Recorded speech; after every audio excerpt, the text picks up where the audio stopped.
والصلاة والسلام على أشرف الأنبياء والمرسلين وعلى آله وأصحابه أجمعين ومن تبعهم بإحسان إلى يوم الدين. أما بعد،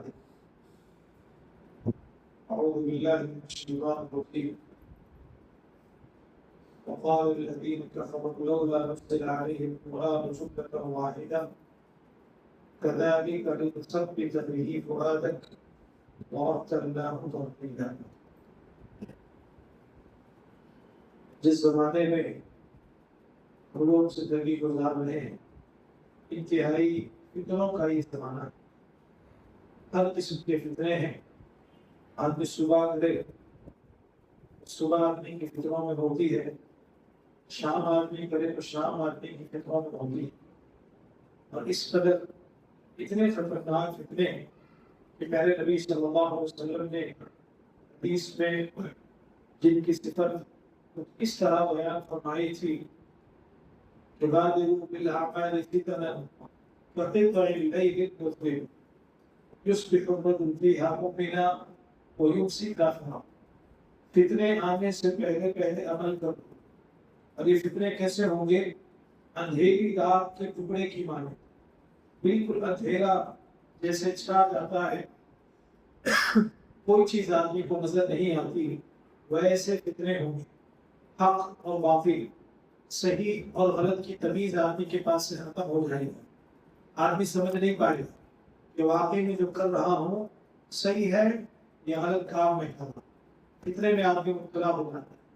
اور کئی مرتبہ ایسے فتنے ہیں جو آدمی کے دین کو ختم کر دیتے ہیں.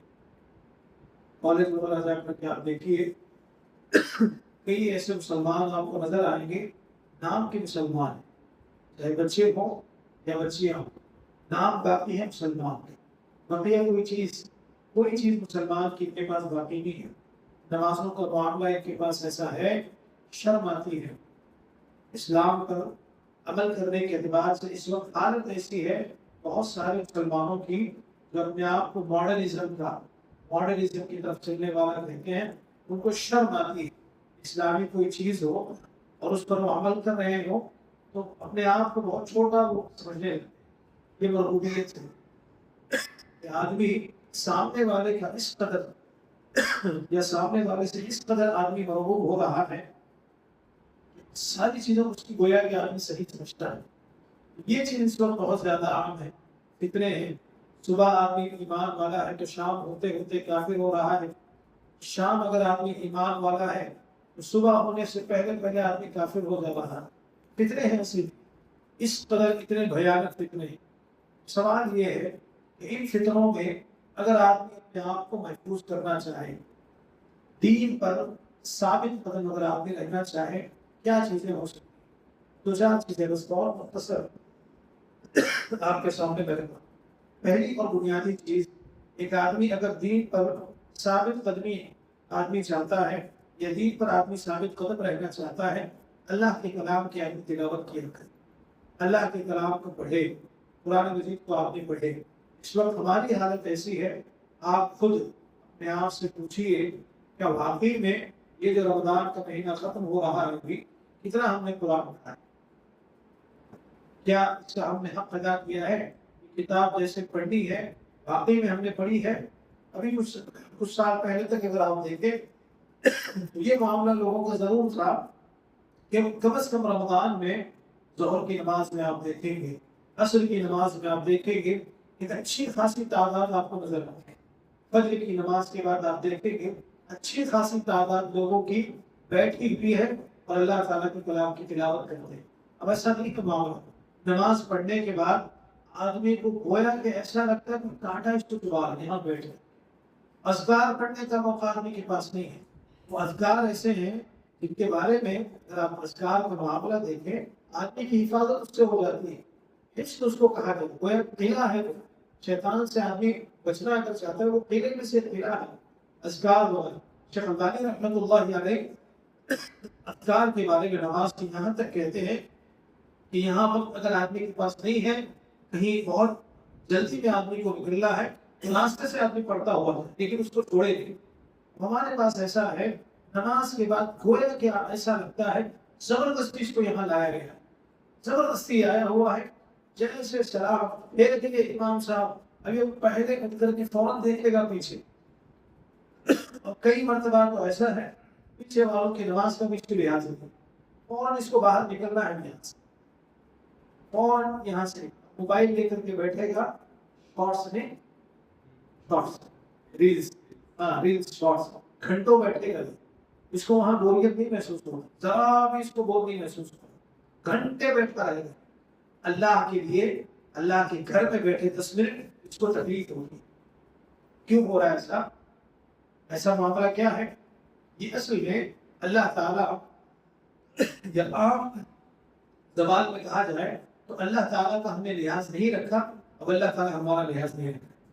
اللہ کی توفیق ہے، اس کو آپ یاد رکھیے، اگر ہم لوگ نماز پڑھتے ہیں، اگر اللہ کے کلام کی تلاوت کرتے ہیں اور سنن نوافل کی پابندی کا معاملہ ہے، اس کو آپ یاد رکھیے اللہ کی توفیق ہے۔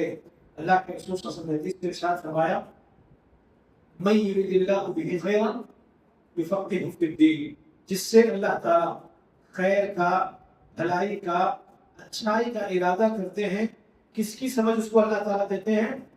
دین کی سمجھ اللہ تعالیٰ اس کو دیتے ہیں۔ اگر واقعی میں ایسا معاملہ ہے ہمارا، تو آپ یقین کیجیے اللہ تعالیٰ خیر کا ارادہ کرتے ہیں، دین کی سمجھ اگر آدمی کے پاس نہیں، اگر ایسا ہے پھر آدمی اپنا جائزہ لے، اللہ کے کلام کی تلاوت کا معاملہ آپ خود سوچیے، ہم لوگ خود بیٹھ کر کے دیکھیں، سلف کا معاملہ آپ دیکھیں، رمضان ہے، اس کو شہر القرآن کہا جاتا ہے، یہ قرآن کا مہینہ ہے، اللہ تعالیٰ نے قرآن مجید کو اس میں نازل کیا ہے، نہیں فرصت ہے آپ میں، دنیا بھر کی ساری چیزوں میں آدمی پڑا ہوا، ساری دنیا کی بھی آدمی کے پاس وقت ہے، اللہ کے لیے وقت نکالنے کی بات ہو، وقت آدمی کے پاس نہیں ہے۔ 10 منٹ آپ نے اللہ کے کلام کو نہیں پڑھ سکتا، قرآن مجید آپ دیکھیں، واٹس ایپ ہے یا سوشل میڈیا، اس قسم کی جو چیزیں ہیں، گھنٹوں آدمی بیٹھا ہوا ہے، گھنٹوں فون پر آدمی لگا ہوا ہے، جا کر کے آپ دیکھیے رات ہو جائے گی اندھیرا، کئی گھنٹوں پر آپ دیکھیے یہاں قیام کے معاملے ہوتے ہیں عام طور پر، جو یہ آخری جو عشرہ چل رہا تھا اس میں آپ دیکھیں لوگ جو ہے کئی ایسے آپ کو نظر آئیں گے بیٹھے ہوئے گھنٹوں پر، وہ موبائل لے کر وہ شاید گیم وغیرہ چلتا رہتا ہے، سب لائن سے بیٹھے ہوئے ہیں، سب اسی میں، اللہ حفاظت کرے گا۔ تو بہرحال یہ پہلی اور بنیادی چیز ہے، اگر آدمی فتنوں کے دور میں دین پر ثابت قدمی چاہتا ہے تو اللہ کے کلام کو آدمی پڑھے۔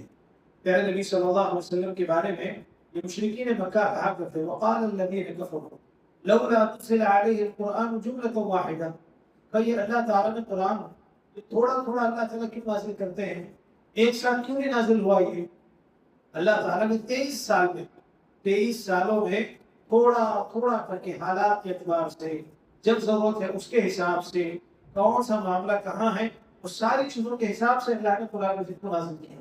کفار کہتے تھے کہ ایک ساتھ اللہ نے کیوں نہیں نازل کیا اس کو؟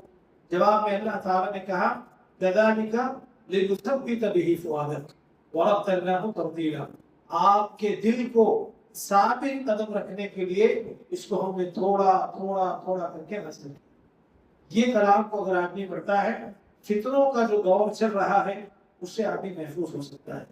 دوسری چیز جو آدمی اس دور میں فتنوں سے اگر آدمی محفوظ ہونا چاہے، ایمان آدمی اپنا مضبوط کرے، اللہ کی توحید کو آدمی پڑھے اور اعمال صالحہ آدمی کرے، نیکیاں آدمی کرے۔ ایمان اگر آدمی اپنا مضبوط کر لیتا ہے، اللہ کی توحید میں اگر آدمی پختہ ہو جاتا ہے، اور ساتھ ساتھ اعمال بھی اگر آدمی کرے، اللہ تعالیٰ اس کو ثابت قدم رکھتے ہیں۔ قرآن مجید میں اللہ تعالیٰ ارشاد فرماتے ہیں یا ایھا الذین آمنوا ان تنصروا اللہ ینصرکم ویثبت اقدامکم، اے ایمان والو اگر تم اللہ کی مدد کرو گے اللہ تعالیٰ تمہاری مدد کرے گا۔ اللہ کی ہم لوگ مدد کر سکتے ہیں؟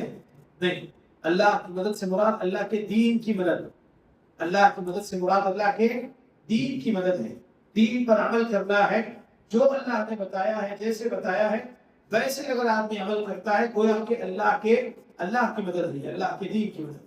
اور اگر ایسا ہوگا ان تنصروا اللہ، اگر آدمی دین پر قائم رہے گا، ینصرکم، اللہ تعالیٰ تمہاری مدد کرے گا، ویثبت اقدامکم، اللہ تعالیٰ تمہیں ثابت قدم رکھے گا۔ دین پر ثابت قدمی اگر آدمی چاہتا ہے، فتنوں کے دور میں ایمان آدمی کے پاس ضروری ہو، ضروری ہے اور اعمال صالحہ تفصیل کا موقع ہے۔ تیسری چیز،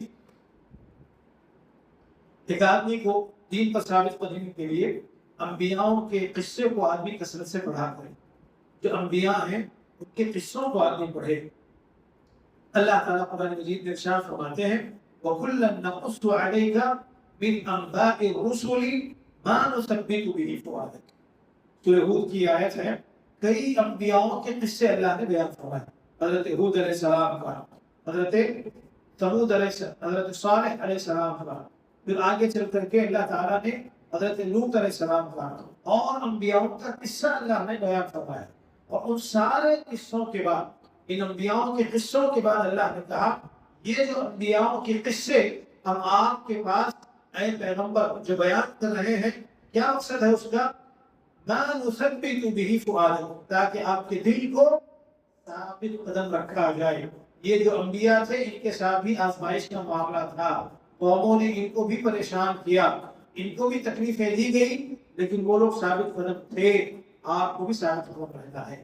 لہذا فتنوں کا دور اگر ہے، انبیاؤں کے قصے، سلف صالحین کے قصے آدمی دیکھے، ان کی سیرتوں کو آدمی پڑھے، اس سے آدمی دین کی مضبوطی آدمی کو حاصل ہوتی ہے۔ چوتھی اور بنیادی اور سب سے ضروری چیز دین پر ثابت قدمی کے لیے کثرت سے اللہ تعالیٰ سے آدمی دعا کرتا رہے۔ دعا آدمی کو، اس کے بغیر کوئی چارہ آدمی کے پاس نہیں۔ پیارے نبی صلی اللہ علیہ وسلم کی دعا تھی اللہم یا مقلب القلوب ثبت قلبی علی دینک، اے اللہ تعالیٰ دلوں کو پھیرنے والے میرے دل کو تیرے دین پر ثابت قدم رکھ۔ حضرت ابراہیم علیہ السلام کی بھی دعا اس میں موجود ہے وَجُنُوبْنِي وَبَنِيَّ أَن نَعْبُدَ الْأَصْنَامَ، اللہ تعالیٰ مجھے بھی اور میری اولاد کو بھی بتوں کی عبادت سے بچا۔